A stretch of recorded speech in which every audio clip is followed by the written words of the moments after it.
السلام عليكم، يا رب تكونوا بخير. في الفيديو ده هنعمل تورته سريعة. آه وبجد يعني هو حلا بارد على شكل تورته، بس بجد حلو جدا وقريب لقلبي. وطعمه كده خطير، وبالذات الناس اللي بتحب الشوكولاتة هيعجبهم جدا جدا. هنبتدي الأول نعمل الطبقة الأولى. هنعمل صوص شوكولاتة كده. هنحط الكاكاو على السكر على المية، هنقلبهم كويس قوي. طبعا المقادير كلها هكتبها لكم بالظبط في الديسكريبشن بوكس. هنقلبهم كويس قوي لغاية ما يمتزج الكاكاو بالسكر، يدوب في المية.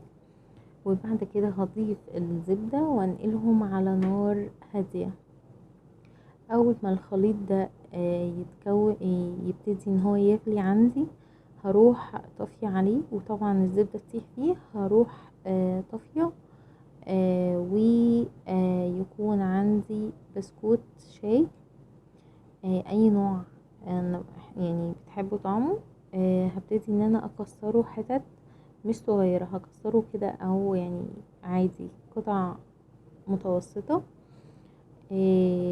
وهبتدي اكسر الكمية كلها وانزل عليهم بقى بالخليط اللي انا عاملاه ده.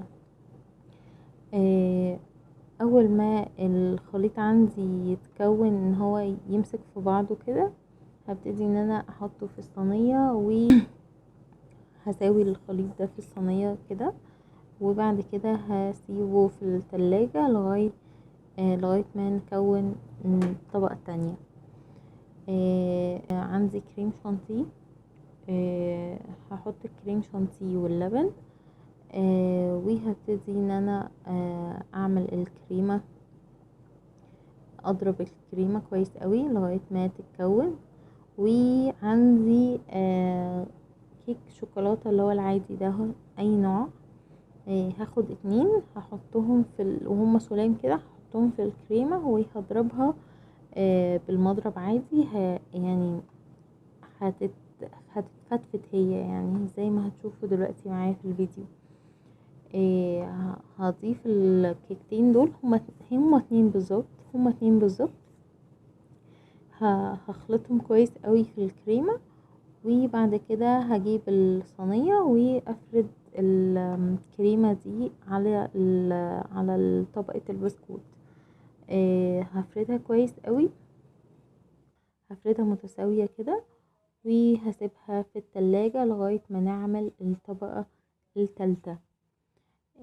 هي سهلة جدا جدا، بس طعمها بجد حلو قوي. عندي قالب شوكولاتة عادي، قالب شوكولاتة بتاع دريم ده عادي. هقطعه قطع صغيرة كده، وهحط عليه اللبن وزبدة، وهدخله الميكرويف او على حمام بخار. وهحط وهدخل وهنسيحهم كويس قوي، وهيتكون عندي جليز الشوكولاتة. اول ما يتكون عندي خليط الشوكولاتة ده، هنزل بيه على الوش كده.